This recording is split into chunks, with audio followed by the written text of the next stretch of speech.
Salam guru penggerak. Perkenalkan, nama saya Meiko Adi Surapratama. Saya adalah calon guru penggerak angkatan 10 dari Kabupaten Kapuas, Provinsi Kalimantan Tengah. Dalam video ini saya akan memaparkan tentang budaya positif di SD Negeri 1 Rawasubur, Kecamatan Kapuas Murung, Kabupaten Kapuas. Berikut ini adalah video yang akan saya paparkan bersama peserta didik dan guru-guru di SD Negeri 1 Rawasubur. Berikut videonya. Assalamualaikum warahmatullahi wabarakatuh. Waalaikumsalam warahmatullahi wabarakatuh. Bismillahirrahmanirrahim. Wassalatu wassalamu ala asyrofil anbiya'i wal mursalin sayyidina Muhammadin wa ala alihi washabbihi ajmain. Kepada ibu guru yang saya hormati, kepada bapak guru juga SD Rawasubur yang saya hormati, kepada adik-adik yang saya cintai.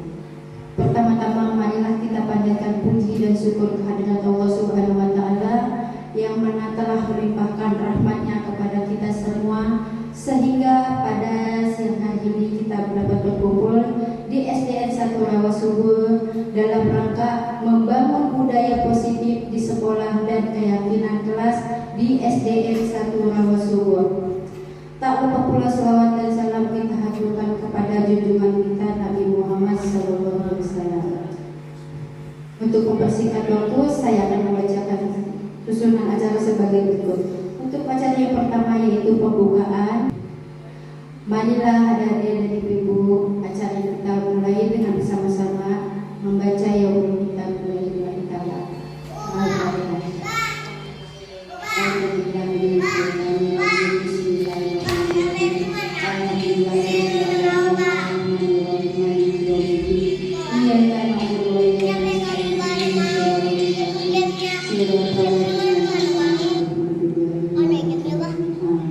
Terima kasih. Untuk acara yang kedua yaitu pemaparan materi yang akan disampaikan oleh Bapak Meiko Adi Surapratama. Kepada beliau saya persilakan. Terima kasih kepada Ibu Rastum yang menjadi moderator pada pagi hari ini. Yang saya hormati Bapak Kepala Sekolah yang mewakili. Selanjutnya adalah yang saya hormati Bapak Ibu Guru SDN Negeri 1 Rawasubur dan siswa-siswi SDN Negeri 1 Rawasubur yang saya banggakan.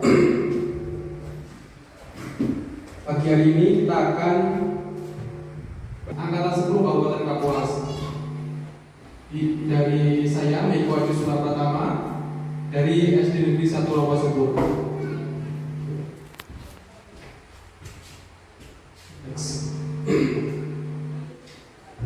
Dalam pendidikan CGP angkatan 10, filosofi 1.1 itu adalah filosofi Ki Hajar Dewantara. Kemudian dari modul 1.2 yang dinilai dan peran guru penggerak. Dan yang 1.3 adalah visi guru penggerak. Dan yang keempat adalah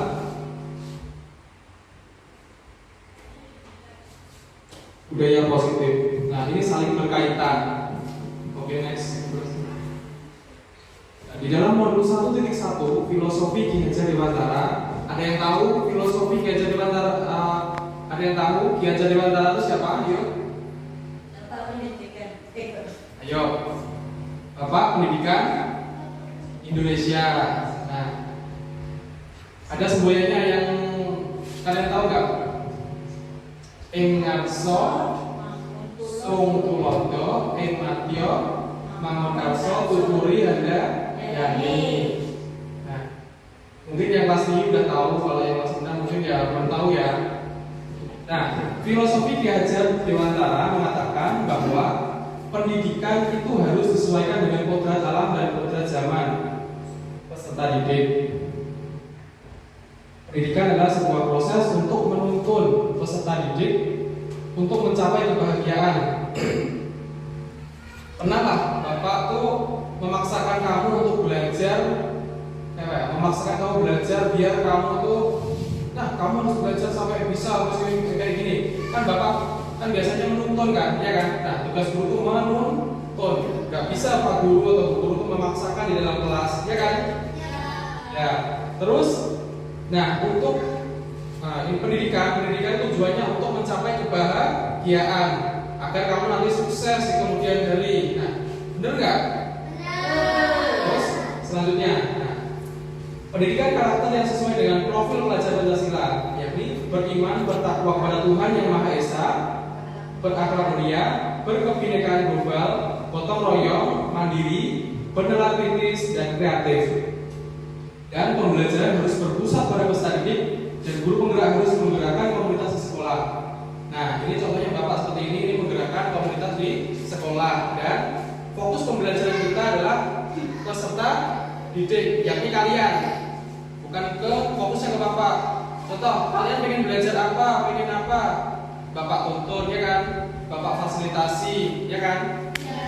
Terus nih, dan tujuan akhirnya adalah menciptakan lingkungan belajar yang aman dan nyaman dengan budaya positif di sekolah. Lanjut. Ada nilai mandiri. Nah, Bapak itu harus belajar setiap saat. Contohnya Bu Raster, Pak Maulana, Bu Fatna, Bu Sumiati, Pak Agus, ya kan? Harus selalu belajar sendiri, harus mau mandiri untuk belajar. Kemudian reflektif, harus mau menerima umpan balik dari adik-adik dari kelas 1 sampai kelas 6. Kemudian adalah kolaboratif. Nah, untuk mencapai kesuksesan kita harus bekerja sama.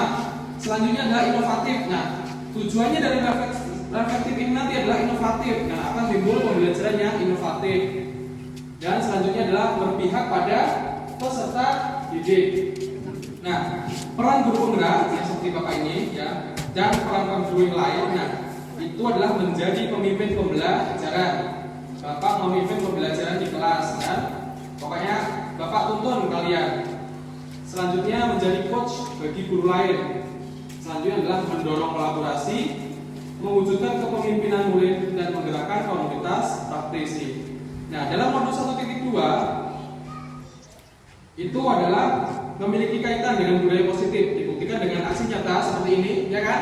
Kegiatan kita pada siang hari ini adalah kegiatan aksi nyata Bapak, aksi nyata guru penggerak dalam menjalankan perannya dalam mewujudkan profil pelajar Pancasila yang tadi berkebinekaan global, yang religius sama sekali tadi, dan dapat memberikan pembelajaran yang berpihak pada murid yang aman dan nyaman. Oke, next. Nah, dalam modul 1.3 kemarin sudah Bapak analisis dengan kelas berapa kemarin? Dengan kelas 6 dan guru-guru dan kepala sekolah. Nah, adalah penetapan visi. Nah, visi guru penggerak. Nah, kemarin visi guru penggerak kita adalah BEIMBAI.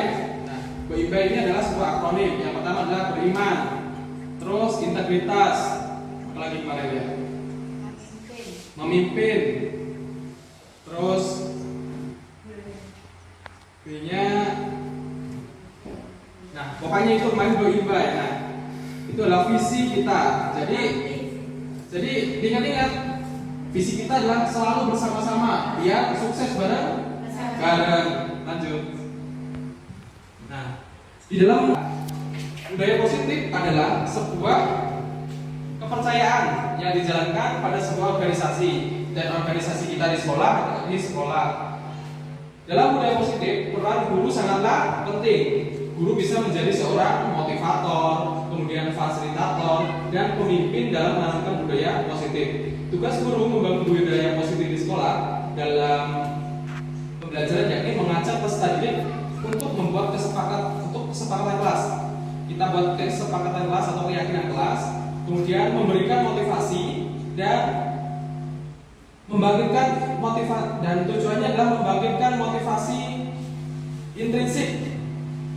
Dan guru bisa menggunakan segitiga restitusi dalam menyelesaikan permasalahan di kelas. Jika kalian ada kayak mungkin kelahi atau mungkin ada permasalahan sedikit di kelas, nah kita bisa menggunakannya dengan segitiga restitusi. Nah, tujuan akhirnya nanti akan Bapak sampaikan di materi selanjutnya ini. Yuk, next. Harus memiliki kemampuan yang didukung. Kalian akan dapat konsekuensinya. Contoh, kamu mematahkan tanaman dan kamu harus mengganti. Itu contoh konsekuensi. Terus selanjutnya adalah restitusi. Nah, restitusi itu nanti sesuai disesuaikan dengan keyakinan kalian yang kalian buat di awal. Nah, kalian pilih yang mana dari ketiga ini? Pilih hukuman, Yang mana salah satu? konsekuensi. Nah, kita nanti diskusi tentang ini, konsekuensi atau restitusi. Nah, ayo pilih yang mana? Udah berapa orang? 1, 2, 3, 4, 5, 6, 7, 8. 8. Yang konsekuensi, pilih. Ya. Konsekuensi. 1, 2, 3, 4, 5, 6, 7, 8, 9. Pilihnya 9. Dan restitusi. Gak ada? Nah, mungkin ini asing ya buat kalian. Ini Bahasanya belum Ya. tahu asing itu. masih nol ya. Nah, lanjut beras dulu. Ini dulu beras. Nah, sebelum kita menginjak ke materi ini, nah, Bapak ingin menjelaskan mengaitkan nilai kebajikan dengan motivasi intrinsik. Motivasi itu apa? Roman. Dorongan, ya kan? Biasanya dorongan itu bisa dari dalam kalian, semangat kalian, ya kan? Terus ada lagi motivasi dari luar. Contoh dari ibu guru, bapak guru, kemudian dari mama kamu ngasih kamu untuk motivasi kamu untuk belajar, ya kan? Terus bapak ibu guru ngasihku ujian, wah bagusnya tulisan si Ahmad. Nah, terus Ahmad semangat dalam belajar, terus bikin tulisan yang lebih bagus lagi. Nah, seperti yang dikemukakan oleh Dr. William Glasser dan Diana Gosen, setiap perbuatan memiliki tujuan. Contoh, kamu usil sama temanmu, tujuannya apa? Nah, Nah, buat dia nangis katanya. nah, mungkin buat kesenangan atau buat dia nangis biar senang kamu, kan? Terus ada apa lagi? Biar kamu diperhatikan sama si dia. Contoh si siapa nih? Ya. Siapa ini? Wati apa nih? Gangguin si Ilmi. Nah, karena udah gede, ya kan? Udah gede, cari perhatian. Mungkin karena cari perhatian, ya kan? Nah, dan dihubungkan dengan nilai-nilai kebajikan yang diyakini seseorang. Maksudnya, dengan menghubungkan nilai kebajikan ini, individu akan tergerak oleh motivasi intrinsik. Nah, kamu ini pasti ada sesuatu di dalam hatimu yang terdorong biar kamu ini ngerjain ini. Nah, tujuan dari nilai kebajikan ini adalah untuk menggerakkan motivasi intrinsik, berarti motivasi yang dari dalam diri kalian untuk mencapai tujuan yang mulia dan tujuan yang baik. Nah, nilai kebajikan universal membangun profil pelajar Pancasila. Tadi sudah Bapak jelaskan profil pelajar Pancasila. Yang pertama, beriman bertanggung jawab pada Tuhan Yang Maha Esa dan berakhlak mulia. Ini adalah memiliki keyakinan, taat pada agama dan berakhlak mulia. Kalian sudah belum menjalankan dan taat beragama? Ayo, yang tadi pagi sholat subuh siapa? Satu doang. Siapa yang membayar subuh? Sembahyang subuh. Angkat tangan yang tinggi. Nah, baru setengah ya, baru setengah. Itu tangan kiri.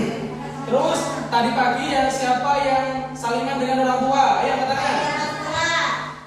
Atau mungkin mama ulun berangkat, itu nggak apa-apa. Nah, siapa? Oh, semuanya ya. Oke, berarti sip, berarti udah bagus. Jadi perlu ditingkatkan. Selanjutnya adalah mandiri, mampu mengerjakan sesuatu sendiri dan bertanggung jawab. Contoh, kamu bisa bantu mamamu menyapu atau apa gitu. Kamu bisa apa? Ngerjain baju, apa? Cuci baju sendiri. Nah, mandiri. Terus adalah berkebinekaan global. Itu adalah menghormati perbedaan dan keragaman. Contoh, kamu di kelas menghormati temanmu nggak? Ayo. Ya benar. Siapa yang menghormati sama sesama Terus teman? menghormati gurumu nggak? Nah, berarti udah bagus. Selanjutnya adalah gotong royong atau kerja sama. Nah, contohnya begini, gotong royong tuh. Kamu nyapu pakai satu lidi, ya kan? Sama lidi yang banyak, cepetan mana nyapunya? Yang banyak. Banyak kan? Nah, itu contoh yang baik. Contoh, kamu kalau kerjain cuma satu orang doang. Contoh si Dipa doang kerjain. Cepat nggak pekerjaan tuh? Jadi harus kerja sama, ya kan? Harus kita kerja sama, kolaborasi. Nah, selanjutnya adalah bernalar kritis. Kamu tuh biar kamu belajar kalau di sekolah ini, biar pikiranmu tuh Jelas. ya, biar kamu tuh kritis, biar kamu tuh kalau mengerjakan sesuatu tuh biar paham. Contoh, pekerjaan di rumah, contohnya harus dikerjakan seperti ini. Nah, kamu harus bisa menyelesaikan masalah dengan berbagai macam cara. Contoh apa tuh? Seandainya si Sahrul pengen membuat sambal, tapi di rumah gak ada cobek, adanya hanya blender. Nah, pakai blender, ya kan? Mungkin hanya ada tumbukan, nah pakai tumbukan. Selanjutnya adalah kreatif. Kalian punya imajinasi yang mampu menghasilkan sebuah karya. Nah, selama kalian sekolah, pernah nggak kalian membuat karya? Apa yang benar? Jadi contohnya apa? Contohnya apa? Kemarin sama Bu Ima. Yang buat karya. Apa? Ya, ini kerjaan siapa kemarin? Nah, kerjaan siapa atas apa nih? Ya, tuh karya. Terus selanjutnya ada kemarin buat kemoceng. Siapa yang bikin kemarin? Kelas berapa? Kelas 2. Nah, terus dulu ada pernah yang kakak kelas kalian bikin rak sepatu di depan. Nah, pernah ingat gak? Nah, itu lanjut belajar. Nah, itu contoh-contoh ya. Selanjutnya adalah motivasi atau perilaku manusia. Motivasi perilaku manusia. Nah, motivasi kalian itu, ada 3. Untuk menghindari ketidaknyamanan atau hukuman di kemudian hari. Siapa yang motivasinya seperti itu? Biar gak dihukum. Ya. Nah, terus untuk mendapatkan imbalan atau penghargaan dari orang lain, biar dipuji-puji, biar dikasih uang atau apa, ya kan? Terus untuk menjadi orang yang mereka inginkan dan menghargai diri sendiri dengan nilai yang mereka percaya. Nah, ini yang 3 nih bagus banget nih. Untuk menjadi orang yang diinginkan, pokoknya orang tuh udah lurus gitu aja lah, pokoknya sesuai dengan prosesnya gitu. Yuk lanjut. Nah, ini tadi yang restitusi. Restitusi adalah proses menciptakan kondisi bagi murid untuk kalian ya, untuk memperbaiki kesalahan sehingga bisa kembali ke dalam kelompok dan dengan karakter yang lebih kuat. Nah, contoh siapa ya? Si Riko kelahi sama si Sandi. Nah, yang salah si Sandi. Kita selesaikan dengan restitusi. Nah, Bapak nanti ada praktek nanti. Kita kapan-kapan bikin restitusi. Kemarin sudah praktek sama buat Baim. Baim kelas 6. Kelas 6 mana enggak? Ya lanjut. Nah, memahami restitusi adalah sebuah pendekatan disiplin untuk membangun karakter peserta didik. Nah, karakter utama restitusi fokus pada pemulihan dan prosesnya adalah kolaboratif, membangun tanggung jawab dan mengembangkan empati dan mendorong pembelajaran. Dan manfaatnya adalah mendisiplinkan diri, membangun budaya yang positif, meningkatkan tanggung jawab dan mengembangkan karakter positif serta mencegah kesalahan berulang biar nggak terulang kembali. Nah, lanjut. Nah, restitusi itu bukan menebus kesalahan, namun belajar dari kesalahan. Contoh, kamu ngilangin sandalnya temen, berarti konsekuensinya apa? Harus ganti. Tapi harus disesuaikan dengan keyakinan yang pertama kita. Contoh, nanti kita bikin keyakinan terakhir. Terus memperbaiki hubungan. Contoh, yang dulunya kamu nih sama si temanmu nih nggak baik. Nah, kita baiki hubungan melalui restitusi. Kemudian restitusi adalah tawaran, bukan paksaan. Kemudian adalah menuntun untuk lebih baik lagi dan mencari kebutuhan dasar yang mendasari tindakan. Nah, tindakanmu nih yang membuat kamu melakukan ini apa sih? Gitu. Motivasinya apa sih? Dan cara yang paling baik dan fokus pada karakter, bukan tindakan. Dan restitusi itu menguatkan dan fokus pada solusi, bukan nambah masalah, tapi ini memberikan solusi dan mengembalikan murid yang salah kepada kelompoknya. Lanjut. Nah, memahami perbedaan hukuman, konsekuensi dan restitusi. Nah, tadi hukuman ada 8 orang, konsekuensi ada 9 orang. dan restitusi ada 0. Nah, yang benar yang mana nih? Nah, yang pertama, hukuman. Hukuman itu menghukum si pelanggar, ya kan? Terus kalau konsekuensi itu adalah hasil atau tidak atas tindakan kalian. Dan restitusi, nah yang ini paling baik harusnya restitusi itu adalah memperbaiki kesalahan, ya, dan membangun hubungan baik. Ini nggak cuma memperbaiki toh, tapi membangun hubungan baik lagi biar kalian tuh klop lagi sama temenmu. Nah, motivasinya, nah untuk hukuman, kalau kamu habis dihukum, mesti kamu takut, ya loh. Habis itu patuh, ya kan nih. Terus kalau konsekuensi, kamu bakal tahunya tanggung jawab. Nah, lain lagi dengan restitusi. Kalau restitusi, kamu tuh ingin menebus kesalahan dan menjadi yang lebih baik lagi. Gak bakal kamu ngelakuin itu lagi pokoknya, ya kan? Kamu udah merangkap ini, udah kamu tuh tanggung jawab, punya, terus kamu patuh, terus kamu ingin baik lagi. Nah, ini yang paling berdampak. Nah, kalau seandainya bapak hukum kamu, ya kan? Nah, bapak hukum si Yana, ya kan? Nah, Yana bakal punya dendam sama bapak. Awas kamu, awas kamu bapak. Kalau apa nih, ketat kadang dorong, ya.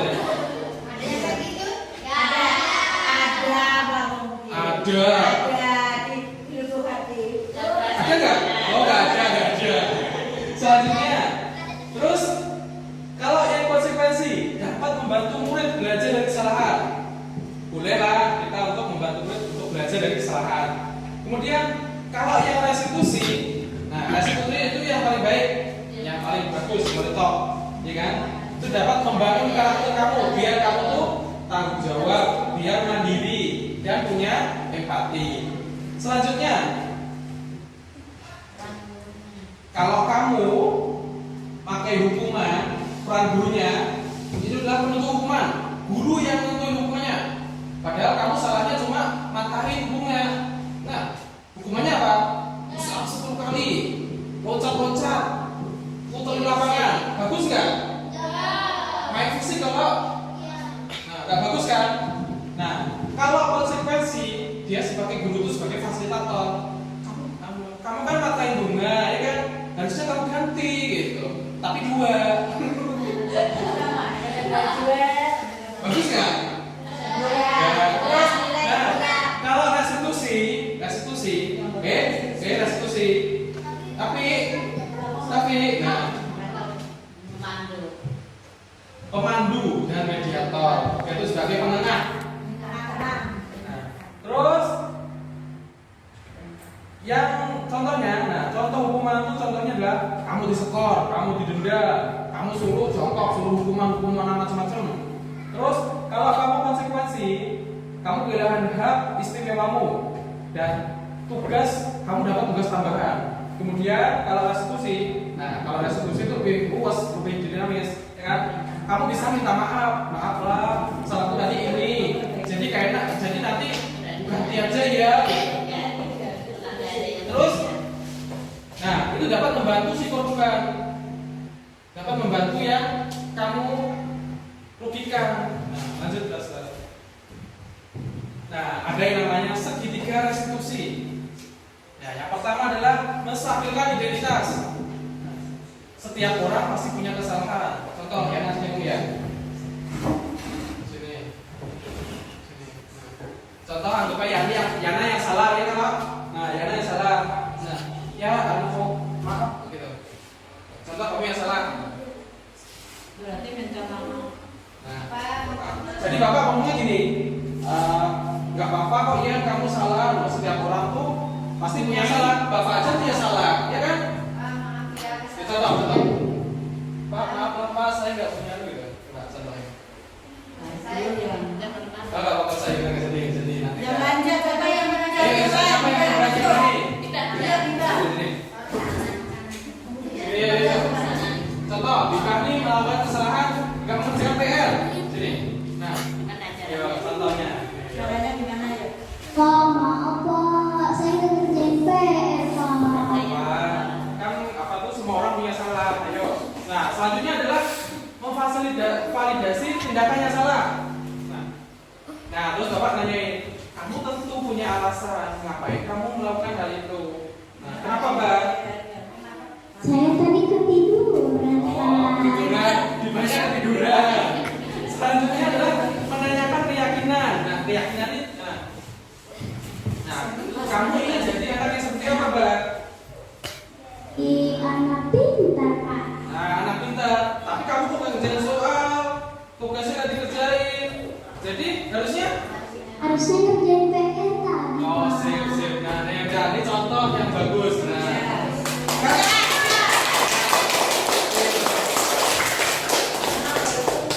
kayak itu ya. Jadi kalau kamu punya teman, kamu posisikan kamu tuh sama-sama. Ya, kalau sama, kamu punya salah. Kamu tuh kalau dia ngerasain salah, aku juga punya salah kok. Kamu tentu punya alasan. Ngapain kok kamu melakukan itu? Kemudian, nah, kasih solusinya yang terbaik. Oke, lanjut. Nah, tidak mudah. Next. Nah, penerapan restitusi di kelas. Di kelas, kalau seandainya di kelas, ya kan, ada yang kelahi. Pernahlah bapak tuh nyalahin salah satu pihak, atau ibu menyalahkan salah satu pihak, enggak kan? Nah, pasti ngajak kalian minta maaf dulu, ya kan? Siapa yang salah? Nah, ini minta maaf, ya kan? Nah, manfaatnya adalah menciptakan lingkungan yang aman dan suportif. Nah, selanjutnya adalah membangun hubungan positif dengan peserta didik, mengajarkan nilai kebajikan, melibatkan murid dalam proses pengambilan keputusan dan memberikan dukungan dan bimbingan. Oke, next. Nah, keyakinan kelas, kita nanti akan suatu saat kita akan bikin keyakinan kelas yang harus ditaati bersama. Gak mungkin Bapak tuh bikin peraturan sendiri.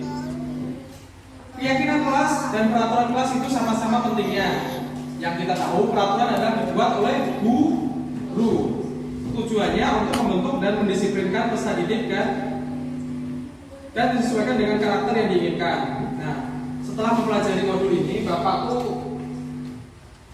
bisa membedakan apa tuh yang namanya keyakinan kelas dan apa yang namanya peraturan kelas. Nah, lanjut kelas dong.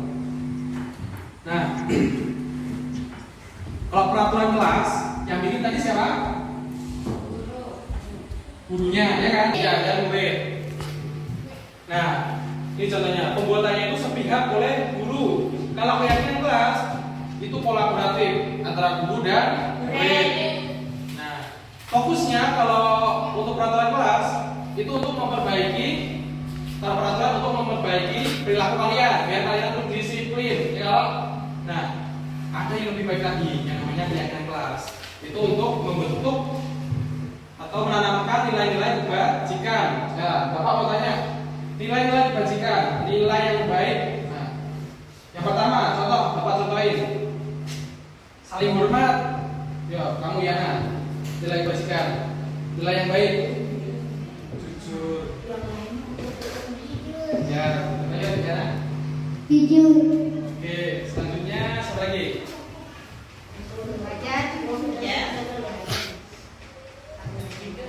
Yo, Diko. Siapa? Ya. Oke, sip.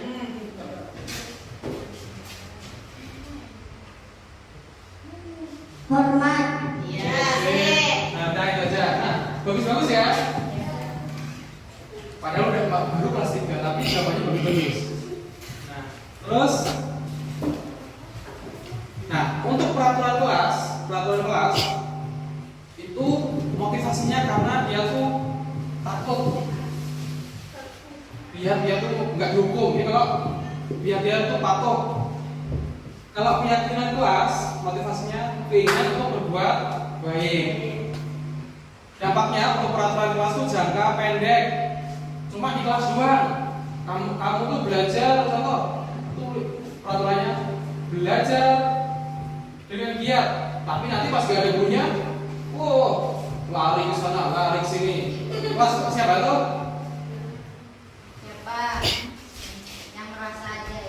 Dia kelas siapa? Kelas 5. Kelas 5. Kelas 5 berarti. Berarti udah sadar diri ya. Udah sadar belum? Harus diperbaiki. Nah, kalau untuk keyakinan kelas ini jangka panjang karena kalian bikinnya bareng-bareng, ya kan? Tujuannya untuk jangka panjang. Contoh, kata tadi nilai kebajikannya tadi menghormati. Berarti kan nggak mungkin di kelas saja, berarti bisa sampai di rumah, bisa sampai kalian gede nanti, ya kan? Nah, lanjut.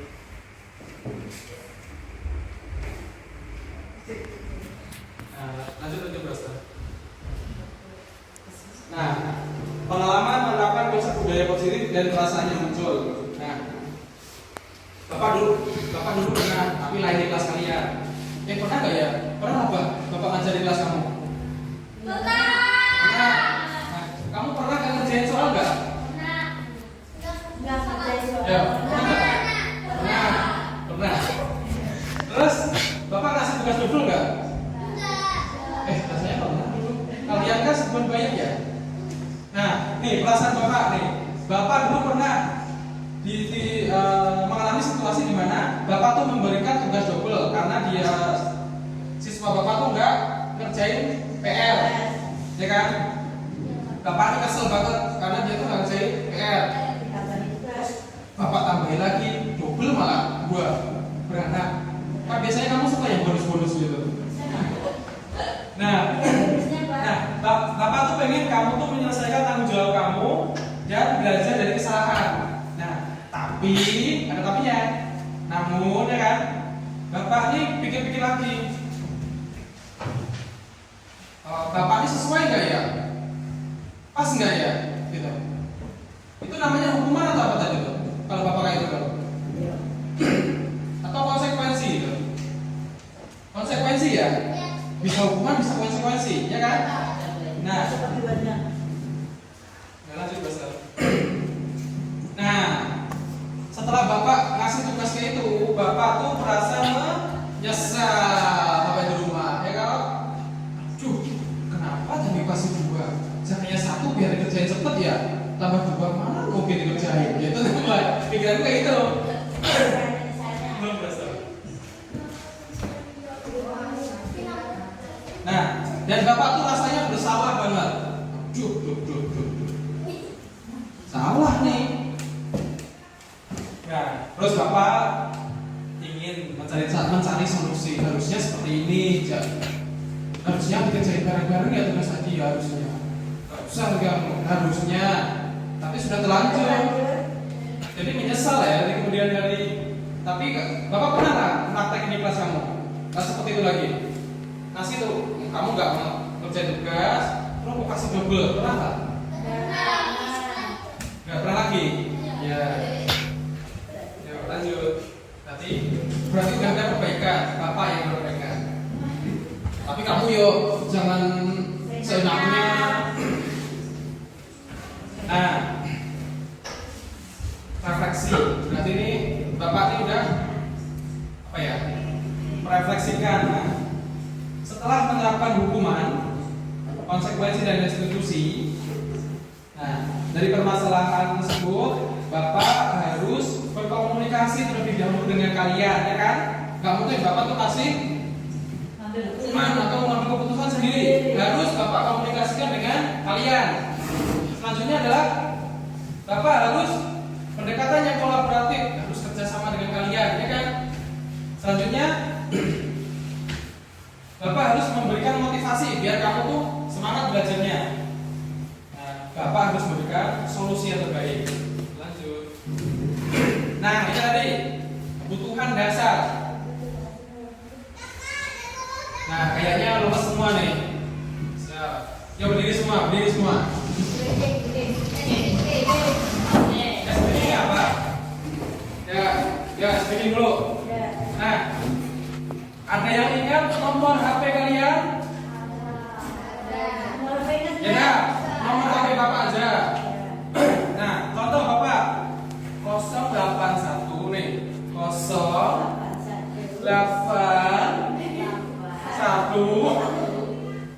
2 3 4 5 6 7 8 9 10 11 12 13 14 15 16 17 18 19 20 21 22 23 24 25 26 27 28 29 30 31 32 33 34 35 36 37 38 39 40 41 42 43 44 45 46 47 48 49 50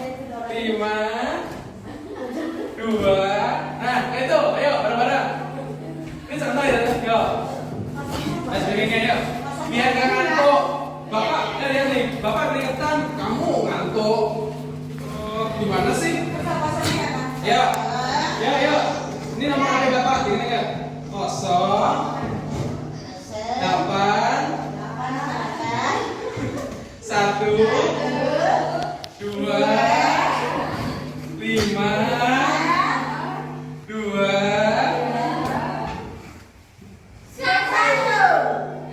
Apa ya? Udah, duduk. Biar nggak lemas. Nah, belum berhasil sini. Kan nggak apa-apa. Nah, kebutuhan dasar. Jangan pikir yang lain ya. Kebutuhan dasar. Nah, yang menginspirasi kamu melakukan tindakan itu apa? Nah, contohnya nih, kebutuhan dasar itu untuk bertahan hidup. Kamu hidup mau enggak nih? Hidup. Sehat enggak?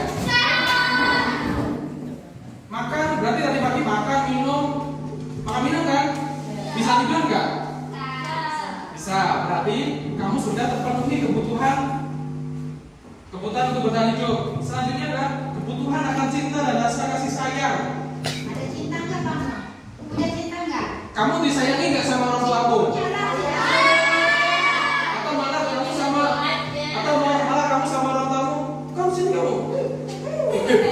Nggak mungkin kan? Pasti orang tuamu sayang kamu kan? Terus mungkin dia sayangnya berlebihan. Ih, gemes aku. Tapi kamu. Nah, tuh. Sebenarnya terlalu sayang mungkin. Terlalu sayang. Mungkin buraskel, ya kan? Terlalu cinta sama kamu. Iya, kamu nih sini. Ih, gemes aku. Gitu. Oke, ya, dengerin. Selanjutnya adalah berarti kalian sudah terpenuhi kan rasa cinta kasih sayangnya? Sudah. Terus kebutuhan akan kekuatan. Nah, kebutuhan akan kekuatan. Contohnya kamu diakui. Wah, si Riko hebat. Tulisannya bagus, nilainya sip, gelap. Nah, udah diakui belum di kelas, di sekolahan, di rumah? Nah, tuh anakku nah, pintar orangnya. Nah, tuh anakku nah, tangannya rapi, nah, pintar, bisa ngapalin perkalian 1 sampai 2. Nah, yang balas siapa? Orang tua ya gurunya, ya kamu sendiri. Terus kebutuhan akan kebebasan. Nah, contoh, kamu mungkin di kelas, Pak saya bikin ini Pak, kita belajar di luar Pak. Nah, difasilitasi nggak di kelas? Difasilitasi. Contoh, kayak tadi, Pak, kita senam di luar aja Pak, gitu. Nah, ya kan? Terus, Pak, aku pengen gambar aja Pak hari ini Pak. Nah, pelajarannya gambar sesuka kamu, ya kan? Kamu berekspresi sendiri, ya kan? Terus kebutuhan akan kesenangan dan kenikmatan. Nah, contohnya adalah kita main-main bareng, ya kan? Terus kita gembira bareng, tertawa. Pernah nggak Bapak nih pas istirahat, stop, boleh ketawa kamu? Kamu mungkin kan? Mungkin apa? Pernah nggak mamamu? Jangan terus. Mungkin ya kamu paling ya sejam jangan ketawa terus gitu. Nanti giginya copot gitu. Lanjut. Nah, ada yang namanya 5 posisi kontrol guru. Nah, biasa. Nah, Bapak nih kira-kira gimana nih? Seandainya 1 sampai 5 nih Bapak yang mana kira-kira? Nah, ya Bapak kira-kira nih. Ya, yang mana? Penghukum, rasa bersalah, teman, pemantau atau manajer? Bapak itu yang mana? Pilih yang mana salah satu? Yang paling Nggak apa-apa, Ya. terserah berencana. Berarti Hukum. penghukum, Bapak penghukum. Mana hukum kamu? Mana? Mas kamu P dan umat. Ya, apa? Manajer. Manajer, oh iya. Kamu tahu lah manajer itu apa? Wah, aku belum tahu. Kamu bisa? Itu membimbing ya, si manajer. Membuat rasa bersalah. Pembuat rasa bersalah, Bapak baru pernah nggak itu? Selanjutnya duduk, yang benar enggak? Nah kamu, Bapak ini kira-kira apa? Teman, pemantau, apa? Teman. Teman. Oh iya, teman. Nah, lanjut terus. Nanti ada refleksi sebentar. Nah, 5 posisi kontrol guru. Nah, yang pertama adalah penghukum. Orangnya tuh galak, sering hukum. Kamu ini salah, kamu yang di sini ini, gitu. Kita contoh penghukum. Selanjutnya adalah pembuat rasa bersalah. Kamu ini salah, gitu. Harusnya seperti ini. Gitu. Pernah nggak bawa itu? Pak teman, bapak ini sering cerita ya di kelas. Gitu. Jadi kan, sampai bapak ini cerita terus, ketawa terus ya. Terus selanjutnya adalah pemantau. Kalau pemantau tuh orangnya ini. Nah, kamu salah lagi ya. Kasih skor nih. Nah, 1. Ya. Nah, kamu jajan barangnya. Nah, kasih 1. Kok. Nah, nanti panjangan bapak kamu ini. Terus yang kelima adalah manajer. Nah, dia tuh orangnya bijak, bisa memberikan solusi. Kamu salah, harusnya kamu seperti ini, gitu. Kira-kira, contoh, Brastom kira-kira yang mana nih? Pak hukum, terus pembuat rasa bersalah, atau teman, atau Brastom semuanya? Jujur, enggak Ayo, jujur. Gimana? Ayo Pak, apa? Enggak. Kira-kira apa? Manajer. Kalau Pak Lana, ayo Pak Lana yang nyunting nih, apa ayo? Pembuat rasa bersalah. Terus Bu Sumi yang mana? Bu Sumi. Teman. Banyak ngobrol. Kalau Bupat. Teman. Oke, sip. Pemantau. Betul. Mantap tok ya. Ya, pemantau. Lanjut. Nah, ini Bapak menyadari bahwa Bapak ini kadang suka bercanda dan santai. Terus ujung-ujungnya kalian tuh nyepelekan Bapak, ya kan? Ya kan? Betul. Ya benar nggak? Ya. Nah, Bapak ini nyadari Bapak tuh salah di posisi itu. Harusnya Bapak tuh di posisi yang benar, yang manajer. Nah, kembali Brastom. Nah, di posisi manajer itu adalah dampaknya itu akan memberikan bahwa murid akan merasa termotivasi dan belajar untuk bertanggung jawab. Nah, Bapak harusnya di posisi itu. Nah, kalau seandainya Bapak di posisi teman, nah, murid tidak akan disiplin dan tanggung jawab murid tidak menghargai guru, tidak menganggap semua proses pembelajaran. Nah, itu ada dampaknya masing-masing. Tapi yang paling bagus kalau seandainya Bapak ini jadinya menghukum. Nah, kamu nanti bakal punya dendam ke Bapak. Awas Bapak jadi. Karena kalau Quran bocor, ada belum? Ada ya.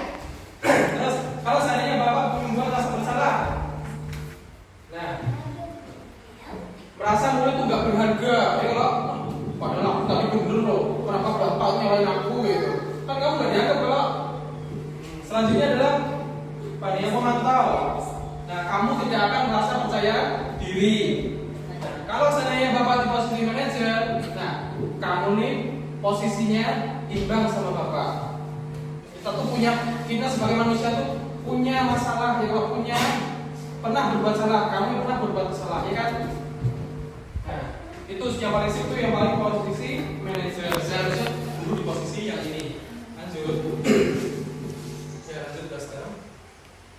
Nah, udah itu saja. Nah, kira-kira ada pertanyaan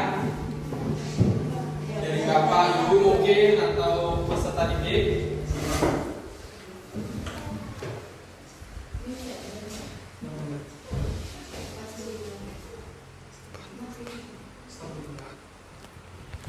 Nah, Bapak tadi kan ingin mempraktikkan atau membuat keyakinan kelas.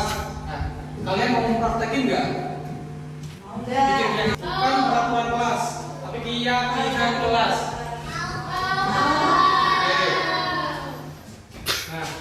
Yang pertama adalah piagam kelas itu dibuat berdasarkan tujuan kita tuh kalian pengen apa, yuk? Pengen apa kalian? Pengen jadi anak yang apa? Anak yang pintar. Terus anak yang seperti apa lagi? Soleh. Apa lagi? Pintar. Soleh. Baik. Bertanggung jawab. Rajin. Sopan. Santun. Baik ya. Nah ini aja. Nah ini dulu. Ada lagi mungkin yang sangat perlu di kelas kita? Jujur. Nah, rukun. Lagi. Ayo yang di kelas kalian tuh sering kalian permasalahin. Mungkin temanmu pinjam pulpen gak kebalikan atau apa gitu. Nah, sabar. Mungkin gurunya yang harus sabar dia. Apa lagi?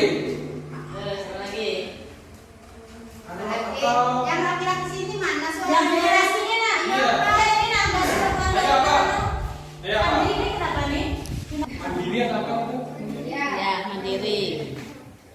Kamu harus mandiri ya? Nah, ini nilai kebajikannya dok. Nah, ini nilai kebajikan. Nah, biasanya peraturan biasanya keyakinan kelas itu, keyakinan kelas tidak menuliskan contoh dilarang itu nggak ada, dilarang itu nggak ada, terus jangan nggak ada. Nah, kalau peraturan kelas ada, biasanya dilarang makan di kelas, dilarang anu boleh. Kalau keyakinan nggak ada. Nah, contoh dulu sebelum kita membuat yang pertamanya apa nih? Nah, apa saja peraturannya tadi seperti ini ya. Contoh, biasanya peraturan kelas biar pinter ini apa nih peraturan kelasnya biasanya?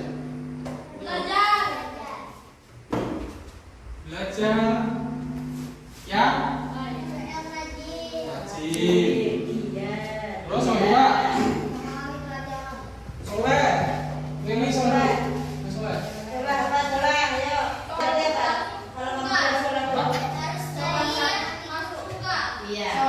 Soleh masuk surga. Oh iya.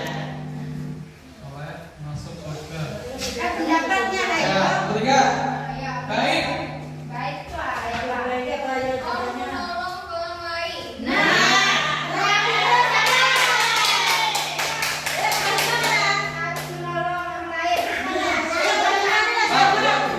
Bertanggung jawab. Ayo, Pak. Memperbaiki kesalahan. Tanggung jawab ya. Kesalahan. Tanggung jawab mungkin harus mengembalikan barang teman. Terus rajin, sopan, santun.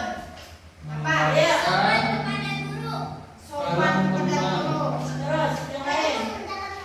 Sopan kepada guru. Tujuh apa? Kesalahan.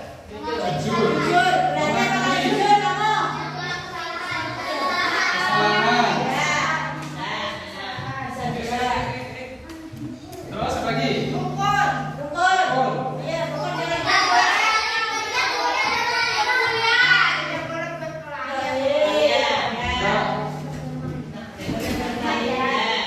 Berkelahi atau membuli.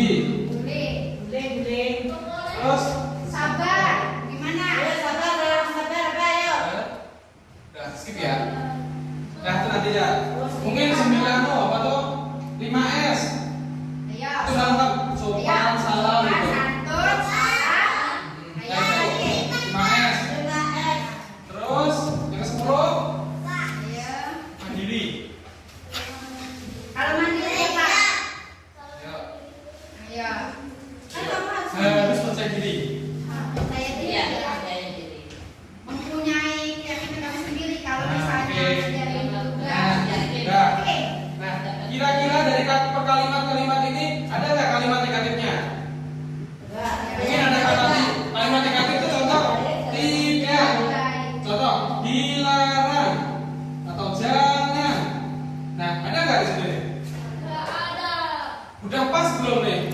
positif semua belum? Ya. Tetap belajar yang rajin. Berarti kalau kamu belajar yang rajin, konsekuensi ini, ya kan? Karena kamu udah buat keyakinan, ya kan? Harus belajar yang rajin. Berarti bapak ya harus belajar juga, enggak kamu juga. Bapak ya kan bikin juga itu tadi. Terus soleh masuk surga. Semua juga pengen ya. Tapi pas nggak kata kalimatnya nih? Tidak. Nah, kira-kira yang pas gimana nih? Kita benerin. Ya. Soleh apa? Ayo. Ya, Pak.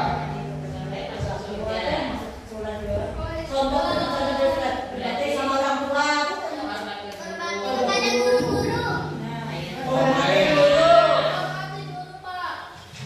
Hormati,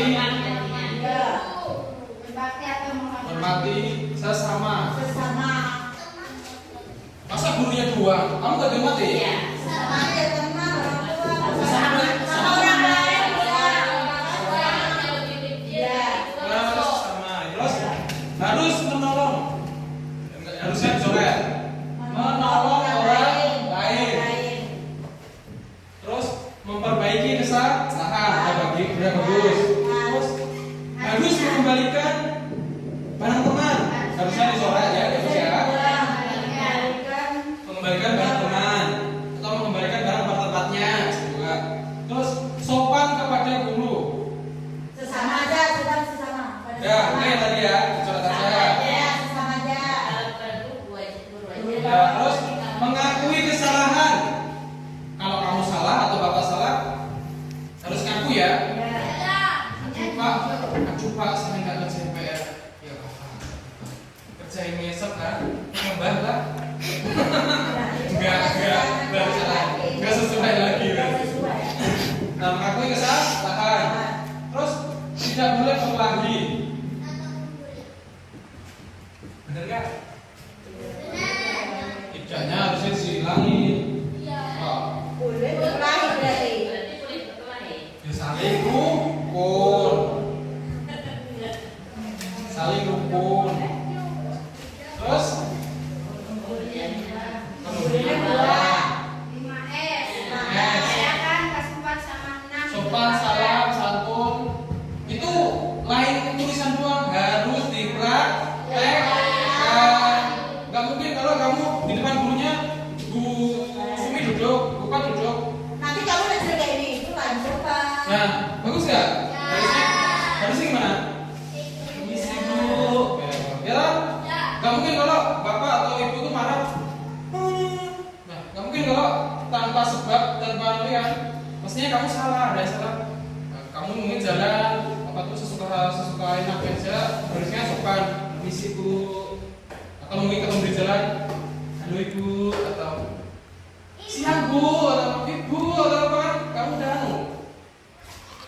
Terus nih, harus percaya diri, pas nggak? Atas.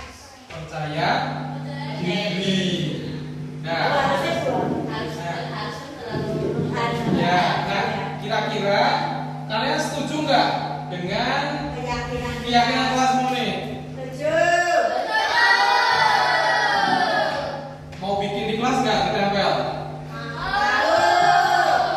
Kapan bikinnya? Pas nanti aja habis ulangan kita bikin ya.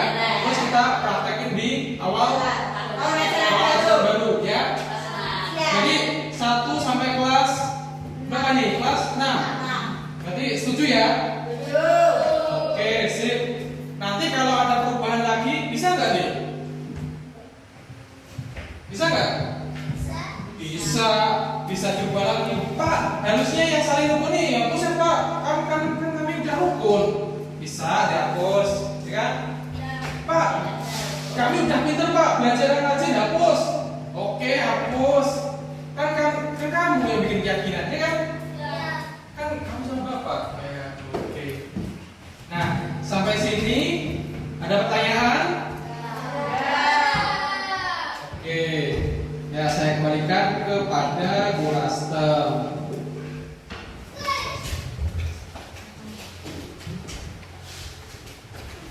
Terima kasih kepada Bapak Ibu. Tadi Kiai yang telah memaparkan materinya sangat luar biasa ya. Jadi kita dapat ada peraturan dengan keyakinan. Semoga kita semua bisa menjalannya dengan baik ya. Ya, yang selanjutnya itu acara kita yaitu penutup. Nah, sebelum kita tutup, kita bersama-sama membaca hamdalah. Alhamdulillah.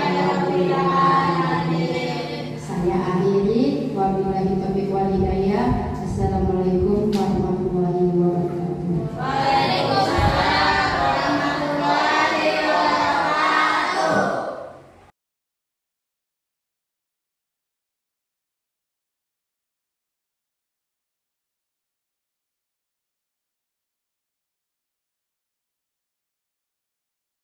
Guru penggerak. Perkenalkan, nama saya Maulana Malik Ibrahim, guru di SDN 1 Rawasubur, guru kelas 5. Dari pemaparan yang dijelaskan oleh Pak Meiko Adisura Pratama mengenai budaya positif, bagi saya sangatlah penting, yaitu apalagi dari seperti yang keyakinan kelas, membuat saya itu tertarik dan ingin menerapkannya di pembelajaran sehari-hari. Perkenalkan, nama saya Erna Sadrina. Saya ingin mempraktekkan keyakinan kelas dengan teman-teman.